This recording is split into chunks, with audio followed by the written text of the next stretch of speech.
Good evening, sir. My name is Vasudha Tyagarajan. I'm a law student, actually. Firstly, I would like to thank you for giving us such an informative talk on terrorism and Islam. My question is, what do you think is the reason for the sudden increase in the number of terrorist organizations which are basically Islamic and they fight in the name of Islam? And since you say that Islam is giving the guidelines is that women, children, elderly people shouldn't be injured or killed, but there have been various bomb blasts and killings of women and children. What do you think is the reason for that? Thank you. The sister has asked a very relevant question, that what is the reason that there's increase in terrorist organization among the Muslims and so many bomb blasts, and especially when Islam says you should not kill children, etc. What is the reason? And that's a very good question. Personally, tell you again that personally I haven't met and interviewed any so-called 100% hardcore terrorist. I haven't met.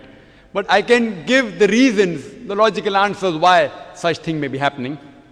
Number one, some people may really be terrorizing the innocent people. Some Muslims may be on the wrong track. They may not be following the guidance of the Quran. Like you have black sheep in every community. One of the number one terrorists of human history, who it is? It is Hitler. He has incinerated 6 million Jews. So can I blame Christianity for that? Hitler was a Christian.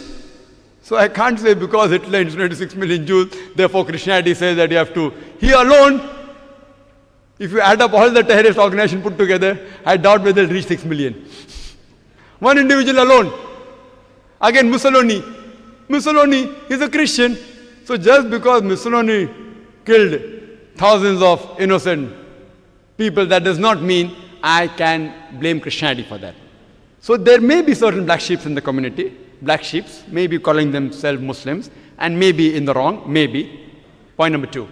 It can be that there are people who are harassed. Like you asked me that today there is no Indian fighting for the freedom of the country. Do you find any Indian fighting for the freedom of the country? No. But 100 years back, we had several. So if you ask me, Brother Zakir, why did 100 years back there were many Indians fighting for the freedom? Because the British government ruled India. That's the reason people are fighting for their freedom. Today the British government has gone back. So no one is fighting for the freedom. So maybe these Muslims may actually be harassed. They may be being harassed. And you find this in several parts of the world, in Palestine, etc. That you find that maybe if you go to the history, if you go back to the history and you find that they have really been harassed, and if no one is coming out to help them, they are resorting to whatever means they have. Like the example which is given in the Bible, David and Goliath. The stone was sufficient. So who's to blame? We are to blame. We are to blame that we aren't going to the root cause of the problem. If there's a terrorist organization, we have to go and really find out what is the reason that they have resorted to terrorism. The only way we can solve this problem. Just by killing them, these terrorists, it will not solve the problem. If you kill one, there will be 10 emerging. What we have to do, we have to go and find out what is the reason. Why are you resorting to this method? We have to go back to the root cause. It is like giving the example of Palestine. When Hitler incinerated 6 million Jews, the Jews were kicked out from Germany. And the Palestinians, they said, Ahlan wa sahlan, you are our cousins, come and join us. It is like I tell a stranger that if you have a problem, come and stay in my house. After a few years, he kicks me out of the house. And when I start making a noise outside my house, that see, these people have entered my house, so you call me a terrorist. Am I a terrorist?